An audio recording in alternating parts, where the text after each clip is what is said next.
আসসালামু আলাইকুম। সুন্না ল্যান্ড থেকে কেন জমি কিনবেন, প্রচলিত দালালদের থেকে কেন জমি কিনা উচিত নয়, আজকে সংক্ষিপ্ত আলোচনায় সেটা আমরা তুলে ধরার চেষ্টা করব।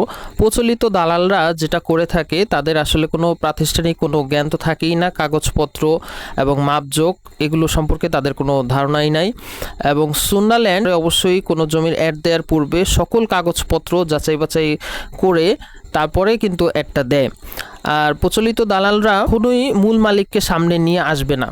এই জন্য কেরানীগঞ্জে যেটা হচ্ছে, ঢাকার কেরানীগঞ্জে এবং ঢাকার আশেপাশে সাভার, ধামরাই এসব দেখা যাচ্ছে যে একটা জমি একজন মালিক কয়েকবার বিক্রি করার চেষ্টা করে, কিন্তু সুন্না ল্যান্ড যেটা করে যে একজন ক্রেতা এবং বিক্রেতার মধ্যে কিন্তু একটি মিটিং অ্যারেঞ্জ করে দেয়, এবং আপনি চাইলে, আপনি যদি একজন ক্রেতা হন তাহলে অবশ্যই মূল মালিকের সাথে আপনি বসতে পারবেন এবং দাম দর থেকে শুরু করে সকল ব্যাপারে ক্লিয়ার থাকতে পারবেন ইনশাআল্লাহ। এবং আমরা মূলত তিনটা জিনিস যাচাই বাছাই করে একটা দেই। এক নাম্বার হচ্ছে আমরা দেখি যে জমির কাগজপত্র ঠিক আছে কিনা, দুই নাম্বারটা হচ্ছে জমির দখল মালিকের আছে কিনা, এবং তিন নাম্বারটা হচ্ছে আশেপাশে যে বাজার দাম সেই অনুযায়ী মালিক দামটা চাচ্ছে কিনা।